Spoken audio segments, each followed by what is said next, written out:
It wasn't long ago that we here on the Pro Channel managed to scoop Star Wars in a way that made all of the drive-by journalists, well, finally envious. And no, they won't give us credit. They won't say our name. But today we're doing the same thing, we believe, with Toy Story. What if we told you that according to a source, although it is rumor at this time, Toy Stories 6 and 7 are about to go into pre-production?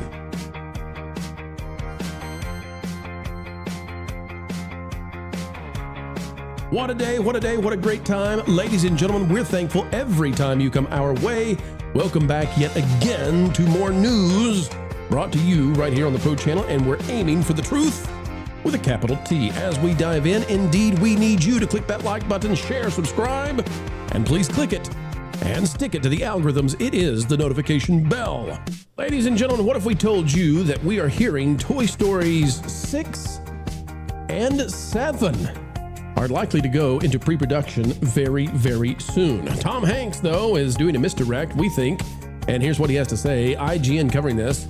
Tom Hanks is uncertain about a Toy Story 6 return. Quote, they could put together anything they would want, unquote. Disney could use technology to cobble together voice lines for Woody in Toy Story 6, Tom Hanks has suggested. Speaking to Entertainment Weekly, Hanks said that Disney could put together anything they want using technology or AI, meaning that his past performances as Woody the Cowboy could be repurposed and his character could still appear in new Toy Story films released long into the future. Time is undefeated, Hanks said, apparently referencing that he would not be around forever. The question would be whether or not we could cobble together some version of me. Every word we have ever recorded in time in Toy Story is on digital media somewhere, so they could put together anything they would want. While Disney owns the rights to all of Hanks' past work as Woody, the idea that a future Toy Story film could be completed without Hanks himself recording new lines seems extremely unlikely. And it would go against the message of Toy Story 5. It says, additionally, while Toy Story 6 remains unannounced, this weekend's huge opening box office for Toy Story 5 means that any future, probably extremely lucrative continuation of the hit Pixar franchise will likely happen sooner rather than later. Continuing on with Tom Hanks' statements, he says, if you're going to do another Toy Story, it better be worthwhile. It better be great.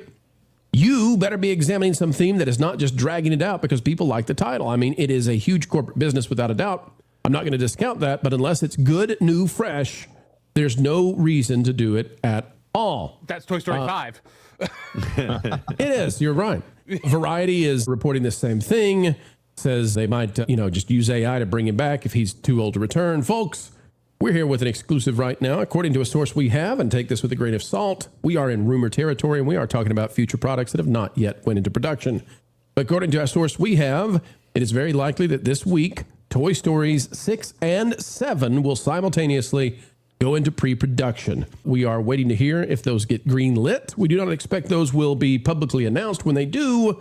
But, ladies and gentlemen, that is what we now anticipate, is that there is a rush, there is a race at Pixar, not only because the technological window is closing for doing CGI films the way they have been done, but also because they want to keep the core cast available to record lines. And the only way to do that in time seems to be to get them to record those lines very, very soon for both movies. Now, I am going to be releasing spoilers for what we believe is the pitch for Toy Story 7 on the Patreon later today. But panel, I wanted to bring the question to you. What do you think about the idea that they're going to go into 2 more Toy Stories and this franchise ends up at 7 and then that's the end of the era? No more, but 6 and 7 still on the way. They'll finish out the Bonnie trilogy and then a 7th that is a special finale for the whole thing. What do you guys think about Toy Story? Is that the right way to go, or should they shelve the thing at this point? So it's a double-edged sword here, right? Because one, it makes a lot of money, and it makes up for all of the failures that they have at the box office for the most part. On the other hand, you have, artistically, you have a film series that had a picture-perfect ending with Toy Story 3. I mean, the most perfect ending, the most perfect punctuation ever put on a story ever, maybe. And they continue to go back and back and back to the well and just completely and utterly destroy the story that they wrapped up so beautifully with 4 and 5. 4 and 5 are absolutely terrible, especially if your name is Woody. I shudder to think of what's going to happen if they continue on with 6 and 7. Every Toy Story the first Toy Story movie was very fun. It had a theme about friendship. It was about the toys being toys. And then from Toy Story 2 on, it has just been about the existential horror of abandonment. And well, that's really what the first Toy Story is too, right? Woody is afraid that Andy is moving on from him to Buzz. And then it just keeps going, right? So Toy Story 2 adds on to that and says, well, all toys will eventually be abandoned. Would you like to live in a plastic paradise instead?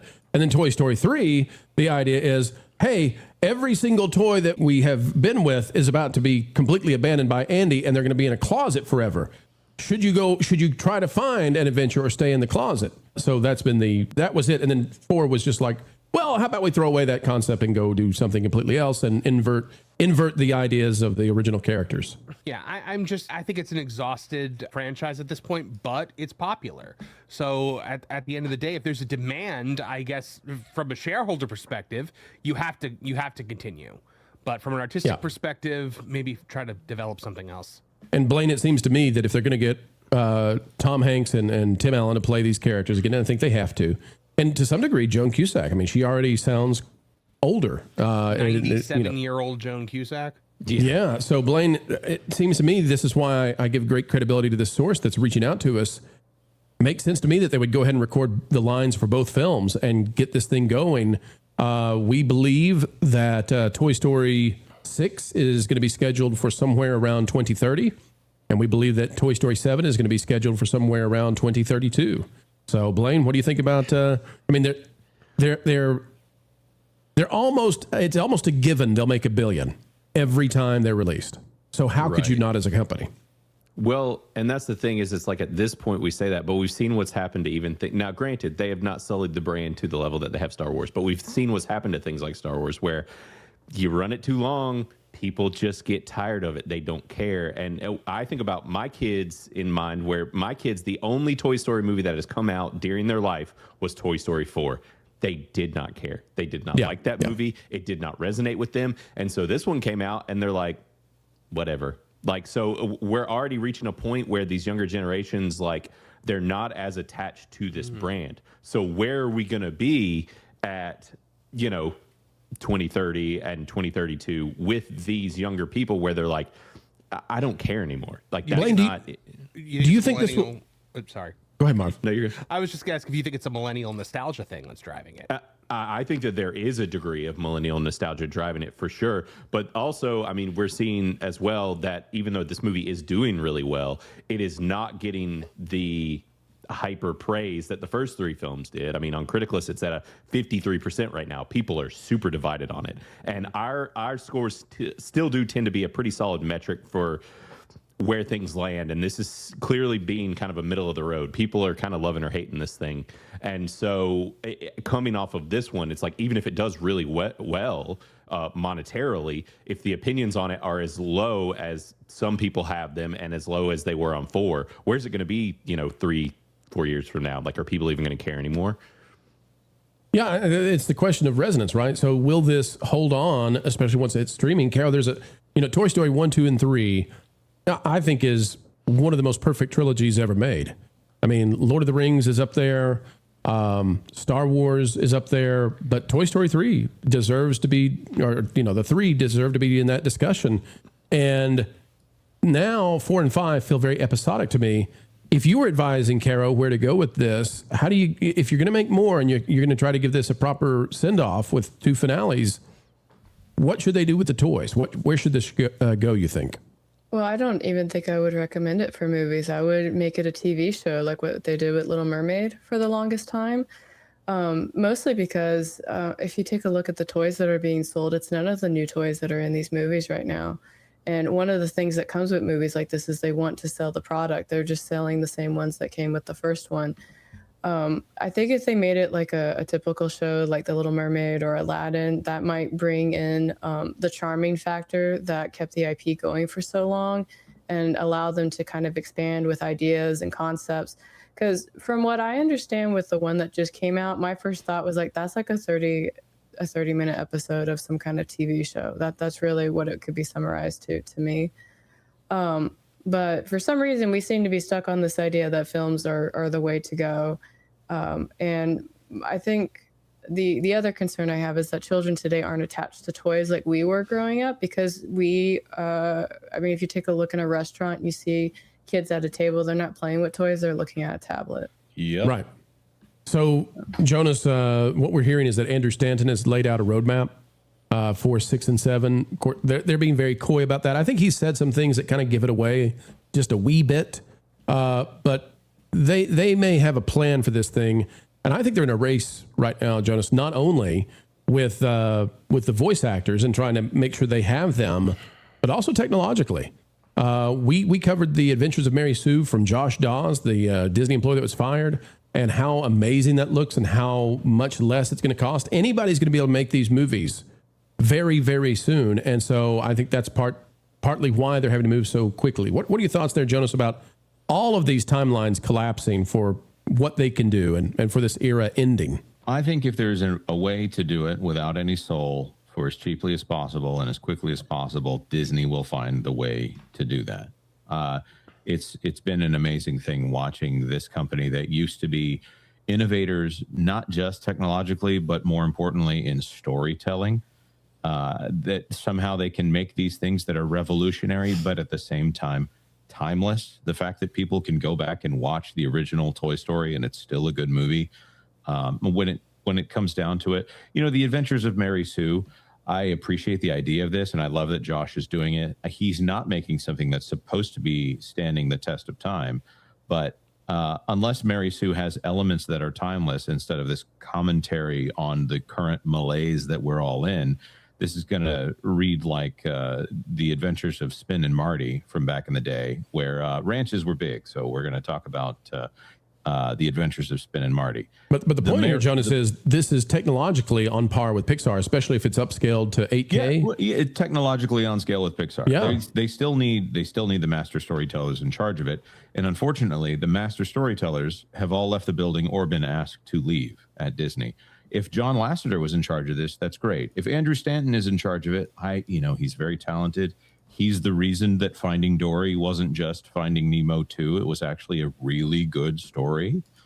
But I think that Pixar has strained out all of the top talent. I don't know that the brain trust that got that thing to operate in the way that it needed to, in the cutthroat way that it needed to, in order to make great stories. I don't think that Pixar has the soul that it needs to make new properties that everyone will actually enjoy. Well, Jonas, look at everything that Pixar has churned out that's original, that's not a sequel in the last couple of years. It's all been bean mouth stuff. It's all been, messaging stuff. Pixar, they can't get a hit to save their lives on an original thing because the stuff they're coming out with just isn't resonating with anyone. Their next thing is Mark Ruffalo as a mafia cat. Right, from the director of I liked Luca, and I was looking forward to that movie, and two things happened. There was a clip that was very boring, and I did not connect to those characters, and also one of them is Mark Ruffalo. So thank you. We're gonna get messaging on that one. And they're perpetuating the rumor that the mafia is real, which it's not. Right. They're like ninjas. They don't really exist. Ninjas exist. I'm gonna bring out. If they're in the mafia, maybe. With this, I want to bring up a story that Bob Iger likes to talk about, where in 2005, he was sitting at Hong Kong Disney, and he looked at all of the characters that were popular in the parade and all the shirts that the kids were wearing and all the toys that were selling. And he saw that the only things that were selling were Pixar characters, and none of them were from what Disney had produced. Right now, we are talking about Toy Story 5 and leading to Toy Story 6 and 7. That's a movie that came out in 1995. So if we do that math here, what are we at? We're at 30 years on that one. So if in the 1990s they were talking about doing Jungle Book 7, which I'm got my timeline a little off there for the sake of the argument here. But if they were on Jungle Book 6 and 7 at that point and talking about that, Walt Disney would be foaming at the mouth for this. This is not a creative company, because a fully engaged creative company full of storytellers should be able to produce new and original intellectual property that everyone else is jealous of what they're doing. If you play a Mario game, yes, Mario is very repetitive, but if you play New Super Mario Brothers U, None of those level mechanics are repeated from level to level. Every single one of those levels has a new trick, and there's like over 100 of them in that game. They could just say, whatever, we'll have these procedurally generated.